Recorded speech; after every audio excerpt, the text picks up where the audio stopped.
Hi friends, வணக்கம் and welcome to BGM good farming. இன்றைக்கி வந்து ஒரு நல்ல ஒரு தகவலோட ஒரு வீடியோ வந்து போடலான்னு சொல்லிட்டு தான் இந்த வீடியோ நான் எடுத்திருக்கேன்.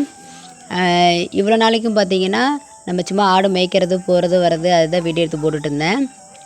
இன்றைக்கி வந்து நிறைய பேர்த்துக்கு ஒரு சின்ன ஒரு அவேர்னஸ் மாதிரி ஒரு சின்ன செய்தியை வந்து நிறைய பேர்த்துக்கு தெரியாது இந்த செய்தியெல்லாம். அதனால் அதை கொஞ்சம் சொல்லலாம் அப்படின்னு சொல்லிட்டு தான் இந்த வீடியோ நான் எடுத்திருக்கேன். என்னன்னு பார்த்தீங்கன்னா, அதாவது வந்து ஒரு சில ஆடுகள் வந்து குட்டி சினை பிடிக்கிற அந்த இது இருக்காதுங்க. எல்லா ஆடுகளும் அப்படியான்னு கேட்டால் கிடையாது. ஏதாவது ஒரு சில ஆடுகள் வந்து சினை பிடிக்காது, மலட்டு ஆடாக இருக்கும். அவங்க வந்து சினை பிடிக்க மாட்டாங்க, குட்டி போட மாட்டாங்க. அந்தமாரி ஆட்டில் நான் இப்போ வந்து ஒரு ஆடு காட்டுறேன்ல, இப்போ காமிச்சிட்ருக்கேன்ல, அந்த ஆடு தாங்க. அதை நல்லா நீங்கள் வீடியோ ஃபஸ்ட்லேருந்து கூட மறுபடியும் இன்னொரு தடவை பார்த்துங்க. இந்த ஆடை பாருங்கள். இந்த ஆடு வந்து குட்டி போடுறதுக்கு வாய்ப்பே கொஞ்சம் கூட கிடையாது. ஏன் அப்படி நான் சொல்கிறேன்னா, இப்போ பாருங்களேன், இந்த காம்புகள்லாம் எவ்வளோ குட்டி குட்டியாக இருக்குது பாருங்களேன். அது ஒரு காரணம். அப்புறம் இன்னொரு காரணம் என்னன்னு பார்த்தீங்கன்னா, இந்த ஆட்டோட இனப்பெருக்க உறுப்பை பார்த்தீங்கன்னா ரொம்ப சின்னதாக இருக்கும், கொஞ்சம் முடிச்சு மாதிரி இருக்குது. நார்மலாக இருக்கிற ஆட்டோட இனப்பெருக்க உறுப்புக்கும் இந்த ஆட்டோட இனப்பெருக்க உறுப்புக்கும் கொஞ்சம் டிஃப்ரெண்ட் வந்து நல்லாவே தெரியும். இது வந்து அனுபவப்பட்டவங்களுக்கு நல்லா தெரியும். புதுசாக இருக்கிறவங்களுக்கு தெரியறதுக்கு வாய்ப்பு இல்லை. ஏன்னா வந்து இந்த ஆடு பார்க்குறதுக்கு சாதாரணமாக இப்போ நம்மள மாரி தெரியாதவங்க பார்க்குறதுக்கு இது வந்து பெண் ஆடு அப்படின்னு தான் நினச்சிக்குவாங்க. ஏன்னா இது அப்படி தான் இருக்கும். அந்த இனப்பெருக்க உறுப்பு வந்து ரொம்ப சின்னதாக இருக்குங்க. ஆடுகளோட காம்பு 2 காம்புகளும் ரொம்ப குட்டியாக இருக்கும். இந்த மாதிரியான ஆடுகள் வந்து நல்லா பளபளன்னு இருக்கும், அழகாக இருக்கும், நல்லா சாட்டமாக இருக்கும். பார்க்கறதுக்கே வந்து இந்த ஆட்டை பிடிச்சிக்கலாம் அப்படின்னு சொல்லி தோணும் நமக்கு. அந்தளவுக்கு வந்து ஆடு நல்லா மினுமினு நல்லா அழகாக இருக்குங்க ஆடு. ஆனால் இந்த சின்ன ஒரு வித்தியாசம் வந்து நமக்கு தெரியல அப்படின்னா கண்டிப்பாக வந்து நம்ம ஏமாந்து போய் தான் அந்த ஆட்டை வாங்கி ஒரு 2-3 வருஷத்துக்கோ இல்லை ஒரு 5-6 மாதத்துக்கோ நம்ம வேஸ்ட்டாக வளர்த்துட்ருக்கணும். இவங்க சினையாகுவாங்க இல்லை சினையாக இருப்பாங்க அப்படின்னு நினச்சி நம்ம பிடிச்சிட்டு வந்துடுவோம். ஆனால் வந்து ஒரு 4-5 மாதத்துக்கு வந்து வளர்த்ததுக்கப்புறமும் அவங்க சினை ஆகலை அப்படின்னு தெரிஞ்சதுக்கப்புறம் தான் நம்ம யாருக்கிட்டையாவது கேட்போம். இந்த ஆடு பிடிச்சிட்டு வந்து இவ்வளோ நாள் ஆகுதுங்க, சினையாகவே ஆகலைங்க அப்படின்னு சொல்லி நம்ம வந்து அனுபவப்பட்ட யாருக்கிட்டையாவது கேட்கும்போது தான் அவங்க வந்து பார்த்து சொன்னாங்கன்னா மட்டும்தான் உங்களுக்கு தெரியும். இல்லைன்னா புதுசாக இருக்கிறவங்களுக்கு இது தெரியறதுக்கு வாய்ப்பு கிடையாது. ஏன்னா அவங்களால டக்குன்னு இதை வந்து ஐடென்டிஃபை பண்ணி சொல்ல முடியாதுங்க. ஏன்னா அப்படி தாங்க இருக்கும்.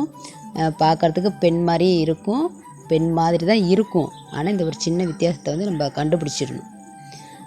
இது வந்து எனக்கு வந்து ஏன்னா நானும் வந்து ரொம்ப அனுபவசாலி அப்படின்லாம் சொல்ல முடியாதுங்க. நமக்கு வந்து பக்கத்தில் ஆடு வளர்த்துக்கிட்டு இருந்தவங்க, அவங்க வீட்டில் வந்து ஒரு ஆடு குட்டி போட்டிருந்துச்சு. அந்த ஆட்டு குட்டியை வந்து அவங்க காமிச்சாங்க. பாப்பா இது பாரு அப்படின்னு சொல்லி என்கிட்ட காமிச்சாங்க. அது கொஞ்சம் வித்தியாசமாக இருந்துச்சு. நான் அப்போ தான் ஃபஸ்ட் டைம் பார்த்தேன். அதுக்கப்புறம் தான் வந்து எனக்கு தெரியும். அவங்க சொன்னாங்க, இந்த ஆடு வந்து குட்டி போடாதுமா அப்படின்னு சொல்லி என்கிட்ட சொன்னாங்க. இது மாதிரி அனுபவம் உள்ளவங்க வந்து என்கிட்ட சொன்னதுக்கப்புறம் தான் எனக்கு வந்து அதில் அனுபவம் வந்துச்சு. இல்லைன்னா வந்து எனக்கு வந்து இது தெரிஞ்சிருக்க வாய்ப்பே இல்லை. நானும் தெரியாதவங்க மாதிரி தான் நானும் வந்து நம்பிட்டு இருந்திருப்பேன். அதுக்காக தான் நண்பர்களை சொல்கிறேன். இது வந்து ஒரு சின்ன ஒரு அவேர்னஸ், ஒரு செய்தி, ஒரு தெரிஞ்சுக்கிறதுக்காக உங்களுக்கு ஒரு செய்தி மாரி தான் இந்த வீடியோ எடுத்து போட்டிருக்கேன். இந்த வீடியோ கண்டிப்பாக உங்களுக்கு வந்து யூஸ்ஃபுல்லாக இருக்கும் தான் நினைக்கிறேன். இந்த ஆடு பாருங்களேன், இதோட வந்து இனப்பெருக்க உறுப்பு பாருங்களேன், நார்மலாக இருக்குது பாரு. இதான் நார்மல். இந்த ஆடு வந்து அந்த ஆட்டு கூட பிறந்த குட்டி. இதோட காம்புகள் 2த்தையும் பாருங்களேன் எவ்வளோ நீளமாக இருக்குது. நம்ம ஃபஸ்ட்டு பார்த்தோம்ல அந்த ஆடு, அதோட காம்புகள் எவ்வளோ குட்டி குட்டியாக இருந்துச்சு பார்த்தீங்கல்ல. நல்லாவே டிஃப்ரெண்ட் பண்ணி பார்த்துக்குங்க. ஆடு புதுசாக பிடிக்க போகிறீங்க அப்படின்னா கண்டிப்பாக வந்து இவையெல்லாம் பார்க்கணுங்க. நீங்கள் இதெல்லாம் பார்த்து தான் நீங்கள் பிடிக்கணும். சப்போஸ் அனுபவம் இல்லை, புதுசாக செய்கிறீங்க அப்படின்னா யாராவது தெரிஞ்சவங்கள கூட கூட்டிக்கிட்டு போய் வாங்குங்க. இல்லைன்னா வந்து விற்கிறவங்க வந்து ஏமாற்றி கூட விற்றுறலாம், இல்லை அவங்களுக்கே தெரியாமல் கூட விற்றுறலாம். இதனால் வந்து உங்களுக்கு வந்து டைம் வேஸ்ட். கொஞ்ச நாள் நீங்கள் வந்து வேஸ்ட்டாக அதை வளர்த்துட்ருப்பீங்கல்ல, உங்கள் டைமை ஸ்பெண்ட் பண்ணி வளர்த்துட்ருப்பீங்க. இதனால் உங்களோட டைம் வேஸ்ட்டு, எல்லாமே வேஸ்ட்டுங்க. ஃபஸ்ட்டு வந்து அனுபவத்தை நம்ம கற்றுக்கணுங்க. அனுபவத்தை வந்து எப்படி கற்றுக்கிறது அப்படின்னா, ஒரு 2 ஆட்டில் ஆரம்பிங்க. இல்லையா ஒரு 5 ஆட்டில் ஆரம்பிங்க. நிறைய ஆடுகளை பிடித்து ரொம்ப கஷ்டப்படாதீங்க. அதுலேருந்து அனுபவத்தை கற்றுக்கிட்டு அப்புறம் நீங்களும் பெரிய பண்ணையாளராக ஆகி நிறைய சாதிக்கலாம். அதுக்கு என்னுடைய வாழ்த்துக்கள். இந்த வீடியோ கண்டிப்பாக உங்களுக்கு பயனுள்ளதாக இருக்கும்னு நான் நம்புகிறேன். பயனுள்ளதாக இருந்துச்சு அப்படின்னு நீங்கள் நினச்சிங்கன்னா கண்டிப்பாக நம்ம சேனலை வந்து சப்ஸ்கிரைப் பண்ணி வச்சுக்கோங்க. இந்த வீடியோ வந்து உங்களுக்கு பயனுள்ளதாக இல்லாட்டி கூட வேறு யாருக்காச்சும் பயனுள்ளதாக இருக்கும். கண்டிப்பாக ஷேர் பண்ணுங்கள், லைக் பண்ணுங்கள். கமெண்ட்டில் வந்து வீடியோ எப்படி இருந்துச்சுங்கிறத கண்டிப்பாக மறக்காமல் சொல்லுங்கள். தேங்க்யூ ஃபார் வாட்சிங்.